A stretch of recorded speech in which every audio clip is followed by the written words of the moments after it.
Hi, everybody. Welcome to English Digest. I'm Tom. Hi, I'm Stephanie.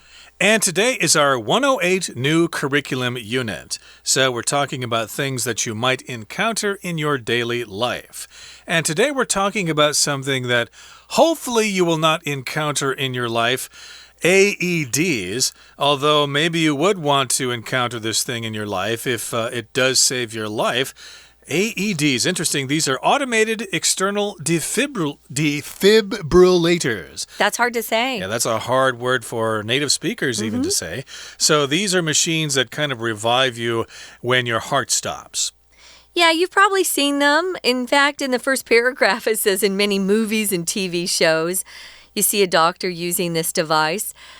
That's usually in a hospital, but they've started putting these portable units. I've seen them in hotels. I saw one at the airport. Even here in Taiwan, I saw one at the airport. They are placed around the area in case someone's heart stops. You can bring them back to life in many cases. So we're going to talk about the AED and we're going to use that word defibrillator quite a bit. So when we get there, we'll slow it down so you can see how to pronounce that. It's not easy for us either, though. Let's get started. We're going to read through day one, and then we'll be back.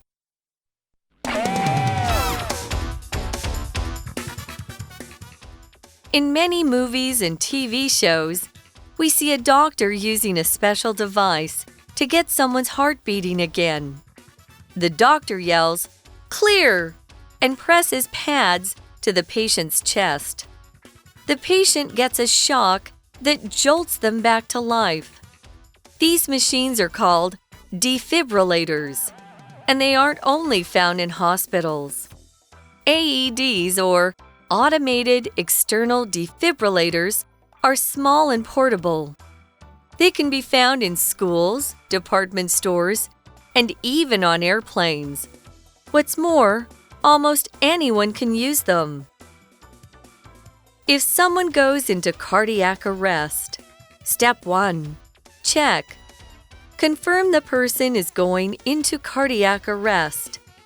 If they're neither awake nor breathing, check their pulse by putting 2 fingers on the inside of their wrist or neck. If there is no pulse, they need urgent attention. Step 2. Call for help.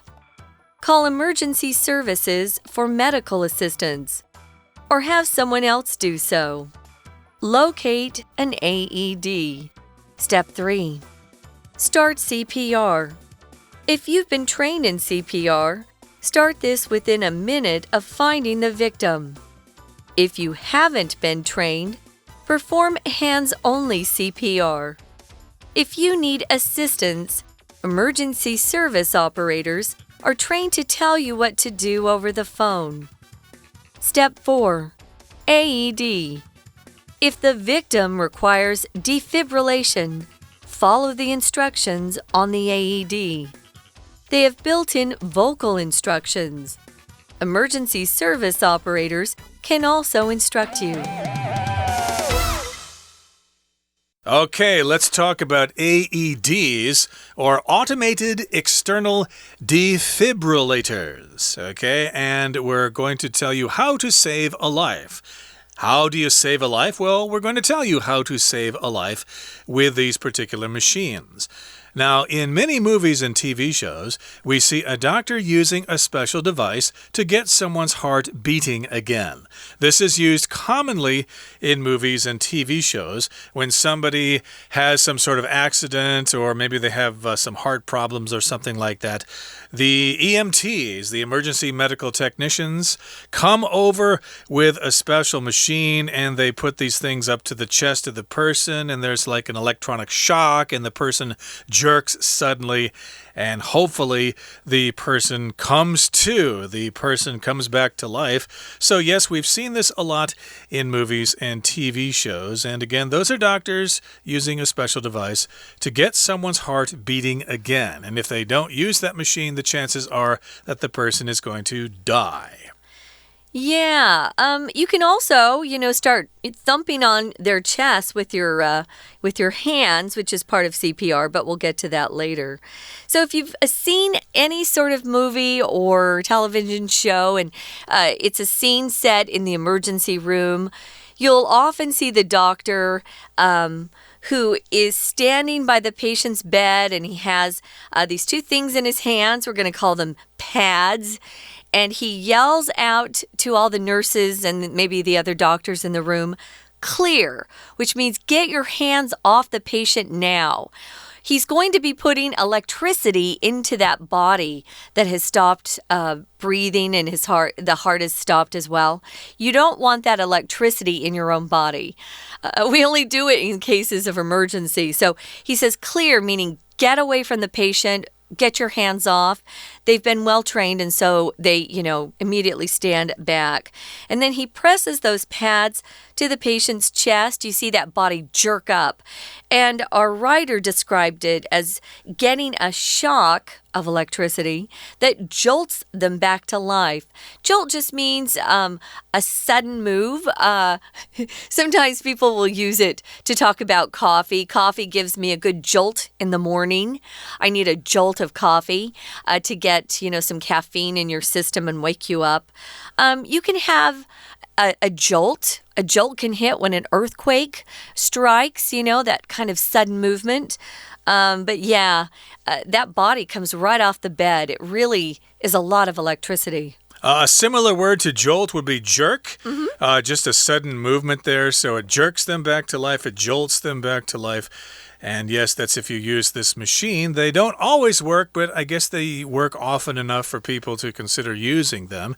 And these machines are called defibrillators. Okay, defibrillators. That's a word that's kind of difficult to pronounce.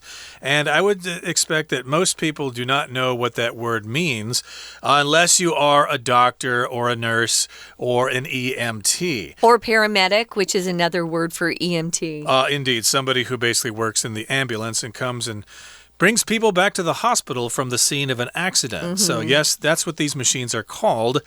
And they aren't only found in hospitals, okay? So you would expect to see them in hospitals. I would maybe expect to see them in ambulances themselves. You might need to have that machine there right there because if someone's heart stops beating, you need to get that sucker working again as soon as possible, or there's not going to be any oxygen to the brain and the person will be dead very quickly here. But that's what those machines are called, defibrillators. And again, as we said, they're not only in hospitals. AEDs, or automated external defibrillators, are small and portable. So yeah, the ones in hospitals are probably bigger and more sophisticated, but these are automated external ones, which means they're used outside, okay? So they have to be small, they have to be light, and they have to be portable. And if something's portable, that means you can move it around with you. Automated means something that doesn't need human interaction. It's controlled by machines, maybe by computers. It's automated. External, we use this to talk about anything that's outside of something else. It could be the outer surface, the outer part of some sort of structure, the external walls of a building. And often if you are given some sort of medical treatment, maybe a doctor gives you some ointment or cream, there could be a warning on it saying, for external use only. Don't put it in your mouth, don't put it inside your body. It's for your external skin, perhaps they're talking about there. So it's an automated external defibrillator. They're very small, kind of look like a little it's smaller even than a suitcase that you would take on the plane. So it's pretty small. They can be found in schools, department stores, and even on airplanes. Yeah, they used to not be everywhere. They were on planes a long time ago. I think that was an important thing because if you're on a plane, you can't just get the EMTs or paramedics to come and help you. You're kind of stuck on the plane until they can land. But yeah, now I've seen them in department stores.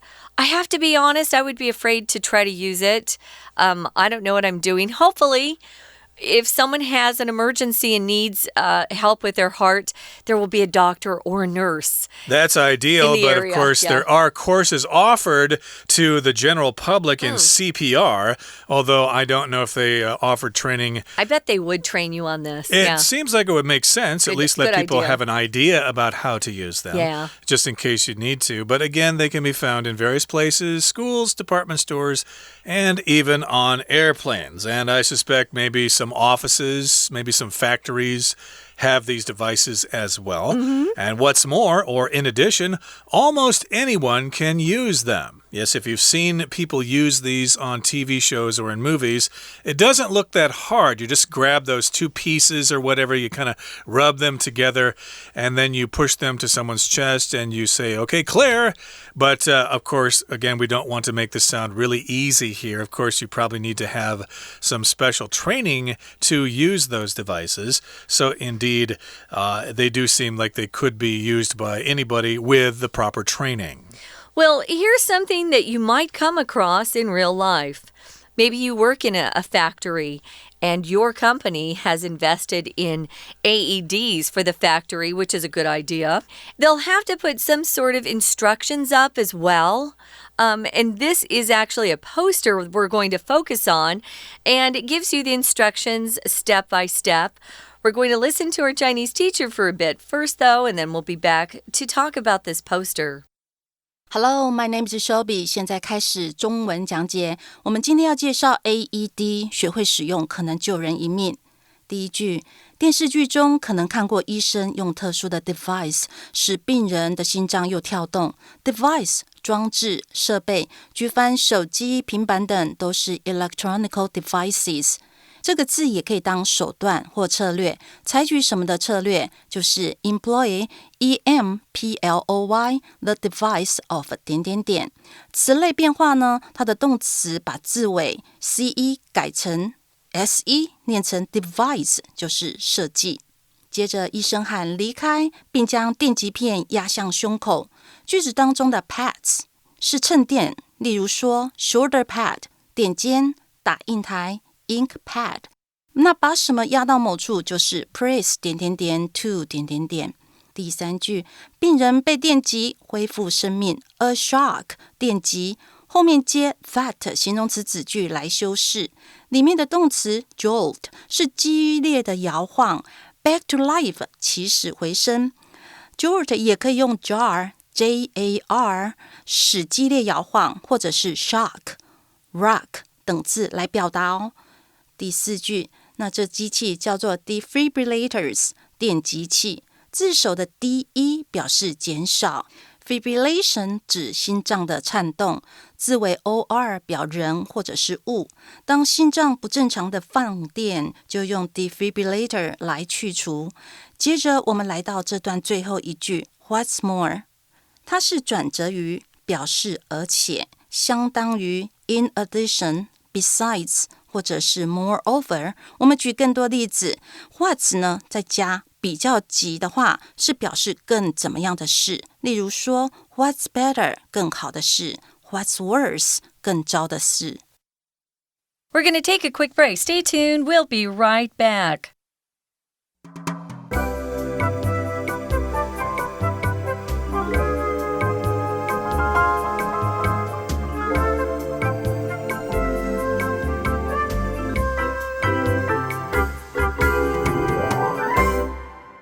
Okay, everybody, welcome back. And in the second part of today's lesson, we're going to talk about the contents of a poster that you might see on the wall of a hospital or a clinic or any place like that. Of course, all of us go to the hospital at some point of the year, and all around the hospital are these various posters giving us information on health and what to do in case of an emergency or things like that. So you might expect to see a poster like this in a hospital, in a clinic, or maybe even in a school. So here's the title of the poster: If someone goes into cardiac arrest. In other words, if somebody is having heart problems, if they're having a heart attack, then here's what you need to do.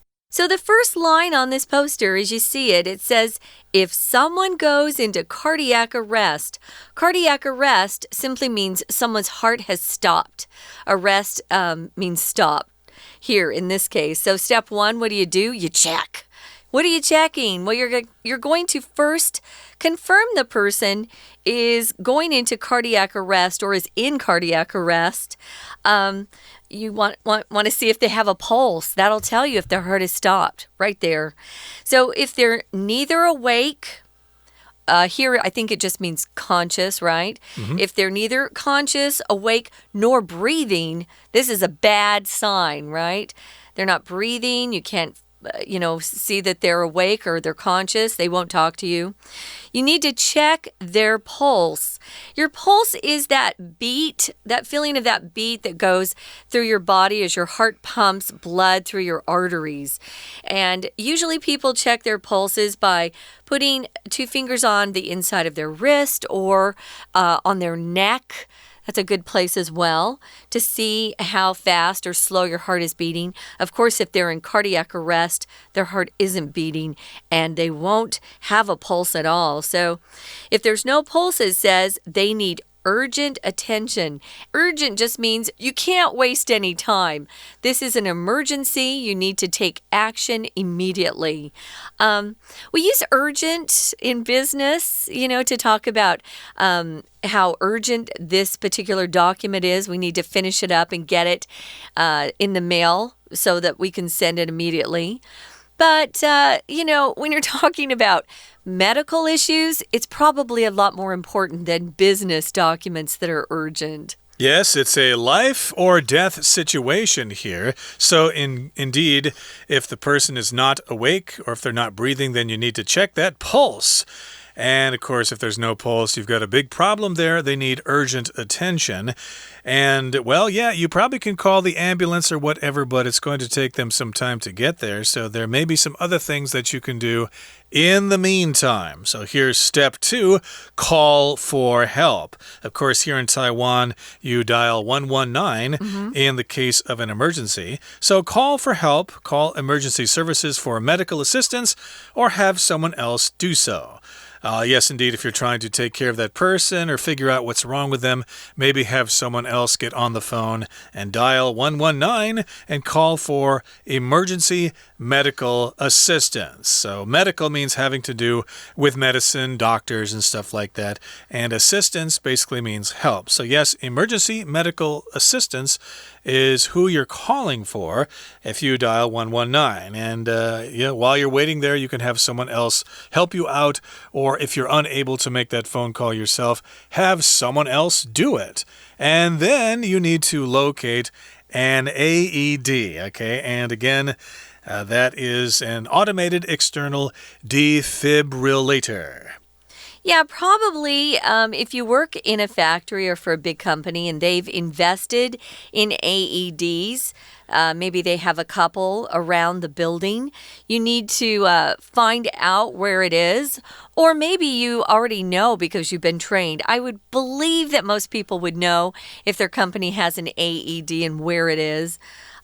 Maybe you have one at your school. It would probably be located, in medical healthcare building or with the nurse. When I was in elementary school, it was the school nurse. I wouldn't think they'd have one at an elementary school, but you never know. Hearts can stop for crazy reasons, and kids have accidents too. So here's step 3. You're going to start CPR. CPR is very helpful, especially if you've been trained in it. It's just been the last couple of years they have de-emphasized or not emphasized breathing into someone's mouth as much. They've emphasized just pressing on the chest to keep that heart beating. That's actually more important. So if you've been trained, start this within a minute of finding the victim. If you haven't been trained, perform hands-only CPR. So if you need assistance, emergency service operators, those are the lovely people on the phone who can try to keep you calm because you're probably going to be panicking. They're trained to tell you what to do over the phone. Indeed. So you want to be trained in CPR, but again, most people probably are not. And so, yeah, if you're able to do this, yes, start quickly here within 1 minute of finding the victim. And again, the victim does not appear to be breathing and does not have a pulse. So if you haven't been trained, you can perform hands-only CPR. I think that's referring to just trying to keep, you're pressing on their heart at regular intervals. And also part of CPR is mouth-to-mouth resuscitation in order to help them start breathing again. So they're saying here that if you have not been trained, then just do the hands-only one with the heart, and hopefully they'll start breathing on their own. Cardiopulmonary resuscitation. Now, if you need assistance, emergency service operators are trained to tell you what to do over the phone, as you said. In the old days, of course, when you wanted to make a phone call, you call the operator. If you call 119, the person who answers the phone will be the operator, or the emergency service operator. And of course, they've been trained to tell you what to do on the phone. You don't just hire anybody off the street to answer 119 calls. You need to be trained to do that. Yeah, and most of them have very, very calm personalities. I don't know if I'd be very good in that job. I get excited. So step 4 here is AED.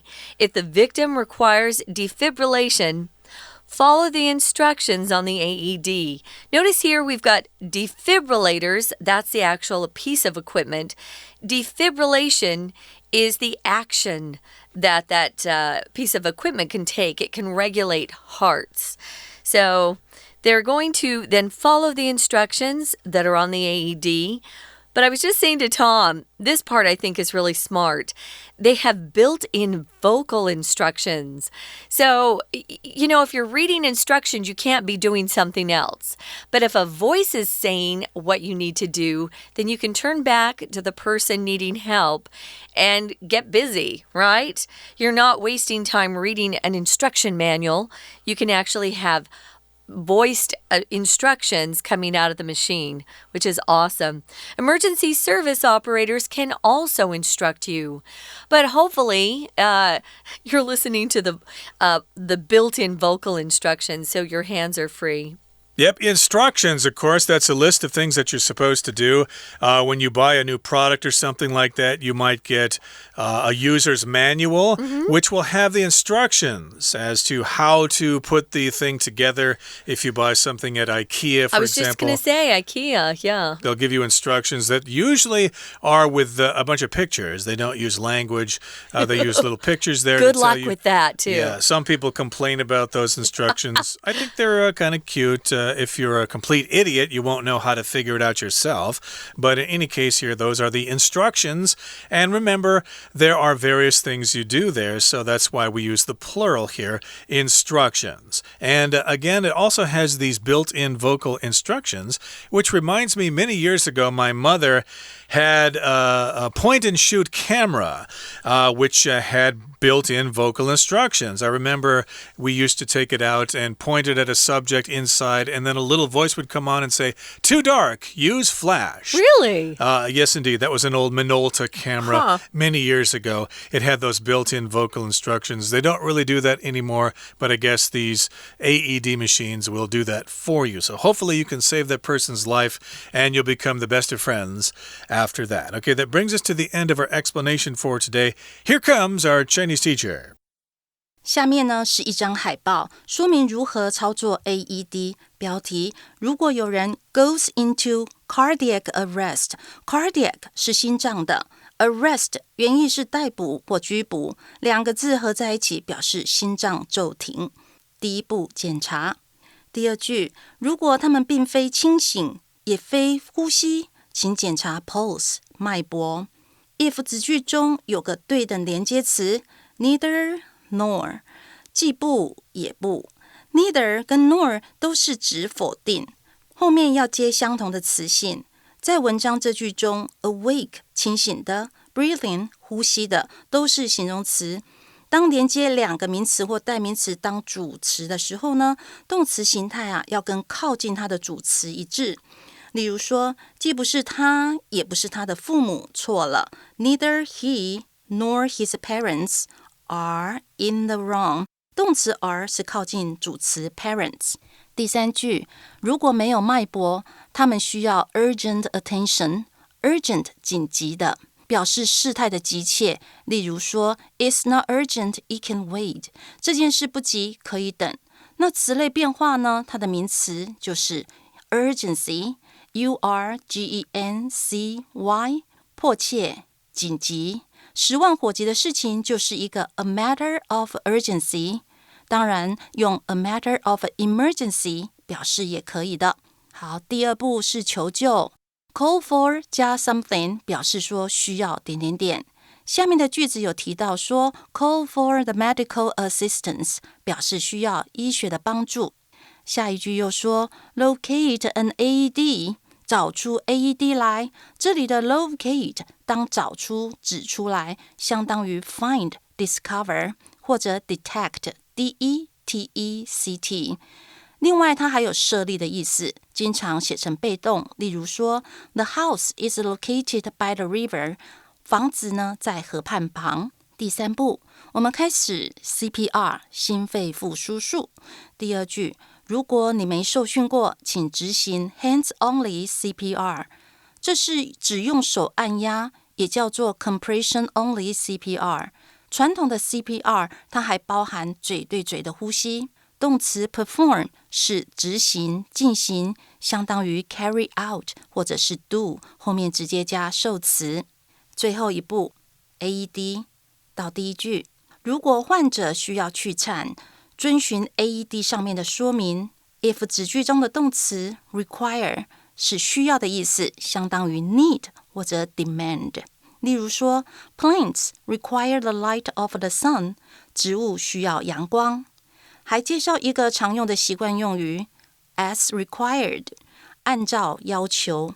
例如 lift the ban as required， 按照要求解禁。还有不要和相似的拼字 inquire INQUIRE 询问混淆，两个字义完全不同哦。好，以上是今天的讲解，谢谢收听。